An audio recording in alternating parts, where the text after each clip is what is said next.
UN General Assembly gathered today to discuss this crisis. Pakistan's Foreign Minister Shah Mahmood Qureshi took to the podium to demand aid to be allowed into Gaza and called for an end to, quote, Israeli aggression. A just solution for Palestine is imperative for the maintenance of regional and global peace and security.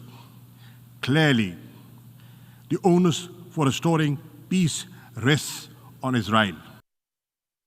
And the Pakistani foreign minister joins me now from New York. Mr. Minister, thank you so much for joining us. It has been a very busy day. From your end, do you hear any talks about a possible ceasefire coming anytime soon? I am convinced the tide is turning. I am convinced the public pressure, the pressure of public opinion is mounting, and ceasefire is inevitable. Israel is losing out. They're losing the media war despite their connections. They are losing the media war. The tide is turning. What are their connections? Deep pockets. What does that mean? Well, they're very influential people. I mean, they control media. I would call that an anti-Semitic remark. Well, you see, the point is they have a lot of influence and they get a lot of coverage. Now, what has balanced that is the citizen journalist who has been reporting, sharing video clips, and that has jolted people, and that has woken up people, and people who are sitting on the fence are today speaking up. Do you see how in different capitals of the world, in London, in Madrid, in Michigan, Chicago, every place from Sydney to the European capitals, people have come out and saying, put an end to this insanity. They're calling for an immediate ceasefire. Now, the Security Council has failed in forging a joint statement and coming out with a joint statement and forging a consensus.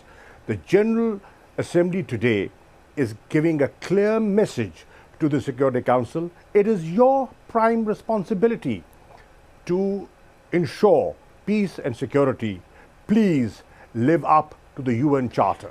But Mr. Ambassador, can we not separate the fact that there are calls for peace and for equal human rights for both sides, for Palestinians and for Israelis, without anti-Semitic talk and rhetoric? And we are seeing an increase in anti-Semitism throughout the world. Many of these protests are showing signs and images of anti-Semitism as well. Shouldn't you be condemning that? I will not justify any rocket attacks, and I cannot justify and I cannot condone the aerial bombardment that is taking place. But what about anti-Semitism? And what about Hamas's role in stopping the rockets? I am saying when you do not engage, when there are no negotiations, when there is occupation, when there's genocide, when there's war crimes, when there's ethnic cleansing, then an extremist element takes advantage of that situation. Avoid it. How do you avoid it? You avoid it by pursuing a two-state solution, by adhering to the Security Council resolutions, respecting them, implementing them, fulfilling the promises that have been made and have been often broken. So, I believe that the answer is Israelis and Palestinians living side by side in peace, and it can only be done through a two-state solution, through negotiations, by cessation of hostilities, and a ceasefire is the first step in that direction. Does that include condemning anti-Semitism and condemning statements? I am not justifying any of that. You began this conversation. I am so sorry. There's so many things I want to talk to you about, but I personally am offended as a journalist. You began this conversation by saying that Israel, suggesting that Israel has, quote, close friends and powerful friends in the media. That is an anti-Semitic trope. No. What I'm saying is the perception Look at the perception the world has. You cannot ignore that, ma'am. But that's a wrong perception. Could be wrong, but that's the perception.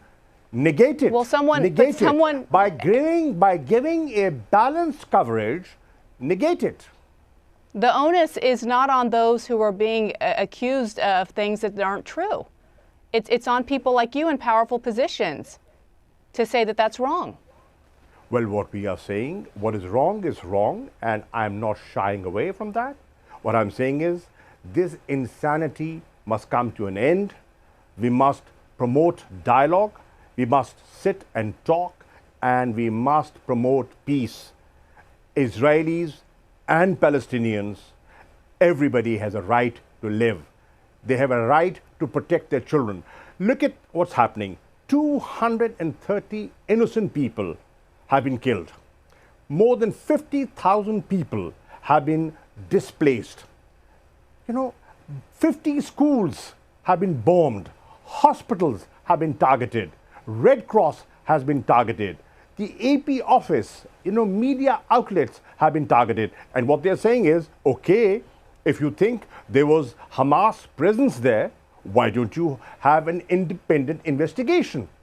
Well, I believe that Israel did provide in some information and shared intelligence with the U.S. But let's go back to the other side, because there are obviously Israeli casualties as well. And I keep bringing this up because if you're going to be an honest broker, then you have to approach something like this objectively. And that doesn't seem to be the place where you're coming from.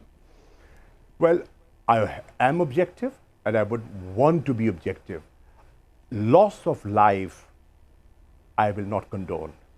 Every life, every human life is important to me. And what about, you can agree, we can agree that Palestinian lives and Israeli lives are equally important? They're important, yes they are.